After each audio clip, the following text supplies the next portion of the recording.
Welcome back to Sika Strength and welcome back to Sika Stand. Today we're doing a reaction to Rizki, or we're analysing his snatch technique. Now my name is Owen, I'm a weightlifting coach, I am half of Sika Strength.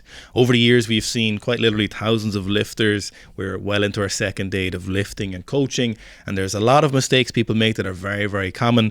And today we're going to use Rizki's snatch as an example of two of the very common mistakes that you can look for in your own training, and then we can see how you can improve those and see what you might be able to do with those to see if we make your snatch technique better. Now, Rizki probably needs no introduction, but he is one of Indonesia's finest lifters. He's heading to the Olympics this year in the 73 kilo class. As far as we know, he snatched 165 kilos. He's a 73 kilo lifter. He's 21 years old, so he is a damn fine lifter. So the first thing we want to look at when we're looking at Rizki's technique is his back position, and specifically his back position as the barbell is at the knee. So all the way through that lift, he's incredibly good at keeping his positions during the back. And there's some great angles here coming from Squat Jerk Journalist, and V4 Champion is another YouTube where there was a lot of footage of Rizki training. I think it might be his coach, certainly at least his teammate. Now if we look at his back position, see how much he sets it as he pulls, and then as he gets up through the lift, we see exceptional positions. So this is really important. This is a really common issue we see with lifters when they're above the knee or they're slightly lower as the barbell is at the knee. This position here, we'll see this will be rounded. We'll see upper back rounding, or we'll see lower back rounding, or what we'll see is a rather neutral back, but there's very little tension going through that. So if we go to that back angle again, if we look at him pulling off the floor with 110 kilos, you'll see as he's pulling, before he pulls, he sets his back. So here with 90 kilos, really moving those weights like it's absolutely nothing for him, which of course 90 kilos is absolutely nothing. But we'll see here as he pulls, he sets his back, and the back does not change hugely until he's finished that lift. So even through that extension, he's maintaining that back position. But a very common place is at that knee, and very commonly it's lost before that because we don't set it fully from the ground. So why do we need that good back position? One, we want to maintain a shoulder position over the barbell. So if we end up with this rounded or kyphotic or flexed upper back, we end up with our shoulders slightly out of position. And then when we get to the hips, if we're in this rounded position, it's much harder for us to extend our legs aggressively through that third pull. So when we get through that second pull, if we're in this really strong position, if we're in this posterior pelvic tilt, when we get to that hip, we can really aggressively extend our hips vertically. Your legs will feel so much more engaged. You can do an air snatch right now watching with me. So go really rounded back position, try and extend your legs while keeping that upper back rounded or that lower back. You'll very quickly see that it's very, very difficult to do. Whereas if we maintain that position, we're really proud position, we have great posture, we end up extending excellently. And so if we watch a little bit more of Rizki's snatches, because personally he's someone I love watching snatching, and his lifts are exceptional. We've got quite a few heavy lifts, so he works up to some heavy lifting here, and I hope he didn't go 110 to 130 and power snatched it. So you'll see that back position. Another common area you'll see is those shoulders will drop or they'll move forward. So if we're not maintaining our back position, watch your shoulders when you begin pulling. So you might start with a great position and then immediately you'll see those shoulders move forward. But we'll see Rizki here, his shoulders are not moving as he begins pulling. So that lets us know he's generating a great amount of tension in his back. So if you look at this 150 kilos here, see those shoulders do not move forward in that socket. I won't curse, but fuck, I will. That technique is something that's such a pleasant lift to look at. Now, 155 here, there's a lot of things we could be changing, but again, we'll see at 155 that the position is just as good as it was at the position when he was at 90 kilos. So exceptional positions, and we'll see again at 160. There is no room for error at Rizki. That's why he's an exceptionally good snatcher.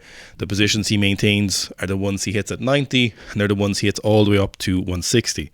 So you're looking for your back position, you're looking at your shoulders, and then you're looking at, can you maintain it off the ground, and then can you maintain it throughout the pull, and then can you maintain it through the catch position. But what we're really worried about today is throughout the pull. So let's look at this 160. Boom. Exceptional. So the thing we're looking for in that back position is tension and an attempt to arch that position. Very commonly as well with this, you'll see some lifters will need to lift up their chin. This encourages the spine to follow through with that. So the spine follows where the head goes, and so does our balance. So if we lift up our chin, for some lifters, this is detrimental because when we go into the extension, we lean back away from the barbell a lot. But with Rizki, when we're lifting up that chin, for him, he stays in a very, very balanced position. Now, the interesting thing here is the optics, and the optics of what is extension, what is inflection, and what is extension for you. And when we look at Rizki, he has a lot of upper back mass. We'll just pause it here for a second. So we'll see, I think that's Matt's dad in the background, another man with a lot of upper back mass. So we'll see as we go through those positions, if we go back to that 110 off the floor, his back looks quite flat, but we can very clearly see him maintaining or aiming to hit that full extension. So it's about intention and where is that contracting and where is that position being held throughout our back. So for example, if we look at Rizki here, 73 kilo lifter, very well muscled. Whereas if we went to a 40 kilo female lifter, we would see a huge amount of that lower back and it would look like a lot of extension. So the aim here is to try and hit as much extension as you have. At a minimum, the upper back needs to be flat. Sometimes we'll see lifters hitting more extension. It'll be very obvious to you what that extension feels like. You'll see what that extension, you'll feel if you're actually trying to hit that full extension in that upper back. So it mightn't look visually like we're hitting hyperextension. It mightn't look like we're a 50 kilo female with extreme upper back mobility and thoracic mobility. But the intention behind that and hitting that position is the big thing for you to look for. Now, common areas or common ways of fixing this are, first of all, mobility. So a lot of you watching this, or there's a good chance some of you watching this will have mobility issues during that mid-back or lack of thoracic and lack of lat mobility. We may even have some lower back issues. Now, one interesting thing as well, you see Rizki wearing a belt, which we generally don't recommend for most lifters. But if you snatch 165 and you wear a belt, I would just be happy you're snatching 165. So that mobility, we see bits of the Indonesian team, or specifically Rizki and Ratmat, doing mobility, doing prehab drills, doing shoulder work. And there's a lot of ways we can go about achieving that. But the main thing you need to look for is, do you have the requisite mobility before you even attempt to do that in the lifts? Because if you don't have the mobility, then you won't have great positions and you won't be able to hit that. Because if you can't do it just standing here, if you can't do that with an empty barbell, you're not going to be able to hit that position as you snatch. Now, you don't necessarily need to stop training if you can't hit that position, but it is something you need to be working towards while you're lifting, that good back position.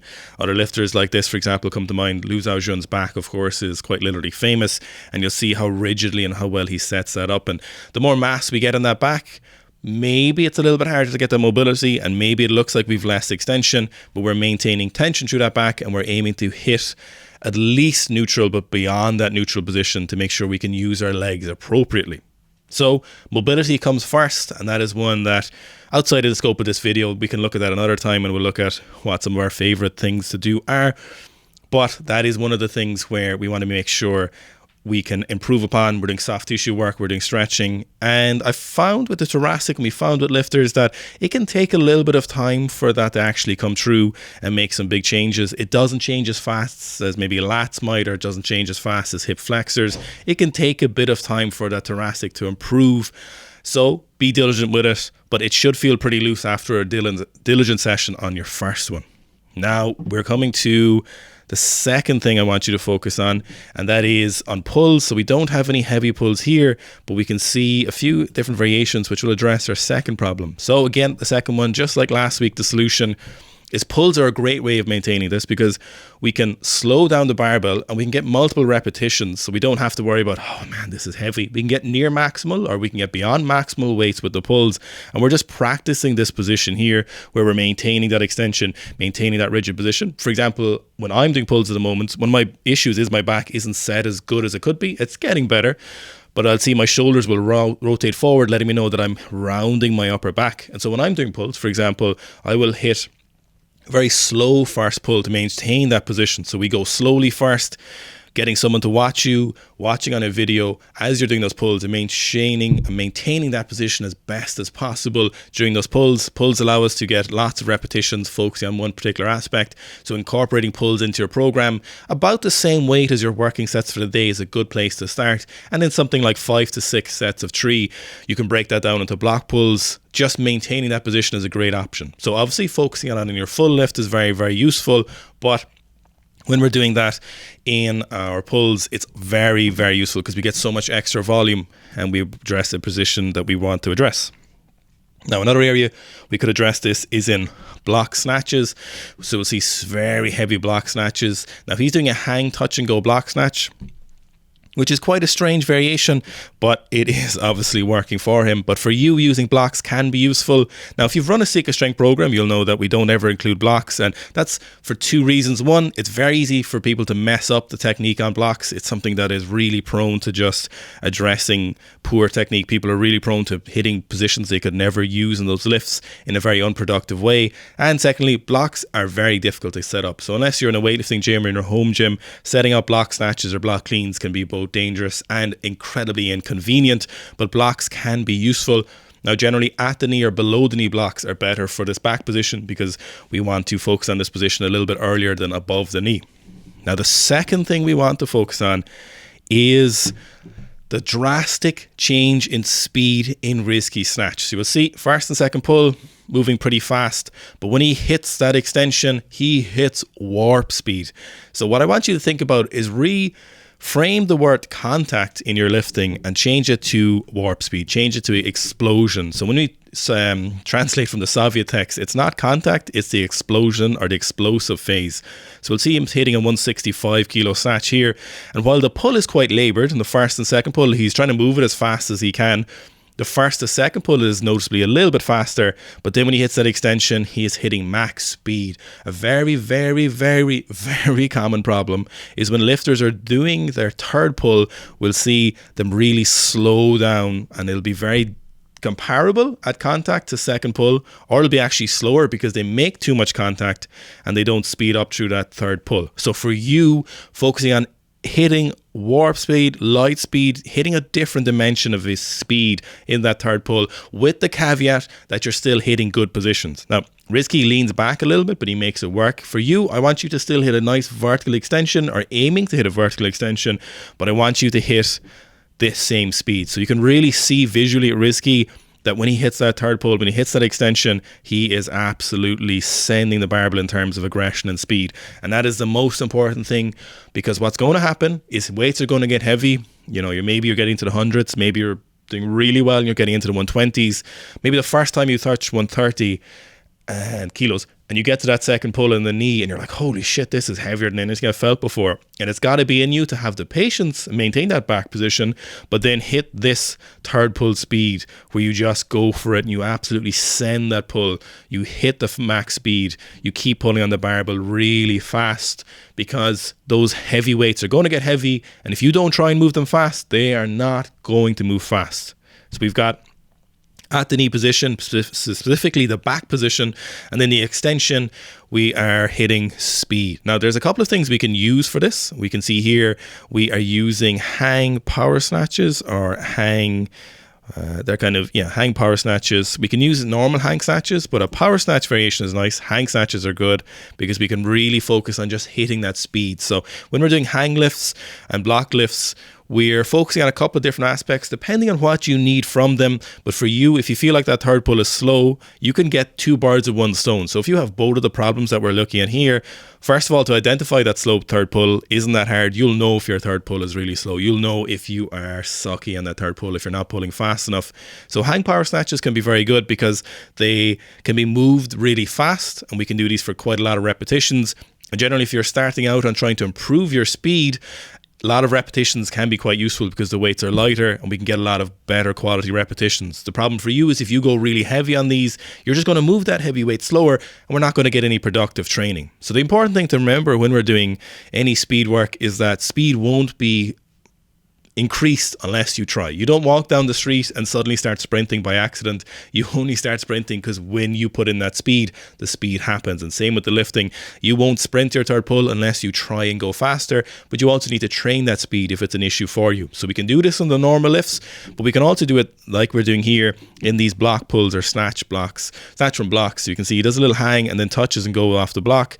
It's an interesting way. I wouldn't recommend you do this way. I would recommend just normal snatch from blocks. Incredibly useful. Above the knee is very, very useful for speed. The lower block snatches can be a little bit harder to hit that speed, and if you're really trying to work in that speed position, if you feel like your back position is good, you might need to just move above that knee. Now, I generally recommend hang snatches before I go to blocks, as they're a bit harder to mess up the position. Hang position are a little bit more forgiving. They allow us a bit more of inherent increasing in that position. It inherently allows us just to hit a little bit of a better position for what we want. We're not trying to fully recreate the lift from the floor from the hang snatches, but too often people can end up leaning too far back away behind the barbell and block snatches, which we don't really see on hang snatches. And if we do, it punishes you a lot more compared to the block snatch. So start with hang snatches and really aim to hit that speed. Hang power snatch is probably a good place to start. And you are hitting warp speed in that third pull as much as you can. Again, it won't happen unless you try. And what's very interesting is we rarely see speed without a good back position. So it's very hard to express our lower body without a good back position. If we're not using our lower body correctly, then we end up not using as much speed as we could possibly be hitting. So intention and blocks or hangs are a good option to try and increase this. If you want this kind of feedback in your lifting, everyone who signs up to the Sikastrength app on iOS and Android gets part of that weekly feedback. We do all of our weightlifters, our powerlifters, our athletes, people who send in their questions or a couple of videos of their lifting, maybe their snatch and their clean and jerk working set, and we give you feedback. Myself and Dara, or one of us, will be on a live stream and we'll talk to you and give you some feedback, and you'll see those pages and groups or those live stream threads are very, very active, and we've been doing them for years, and it is a big bonus to that app subscription. Remember, you get a free 7-day trial on the Sikastrength app, iOS and Android, link below. All of our weightlifting programs, 3 different snatch programs, our weightlifting programs. Maybe you need to increase your squat to help with that speed. All of it's there. Dynamic loading adjustment, CoachBot, video library, all of it is there. So let me know who you want to see next week. Rizki was someone I was thinking about last week, but if there's anyone you want to see, any weightlifter, I will try and find something good from them. But if not, hope you enjoyed today's video, and let me know if you think you have these problems in your lifting.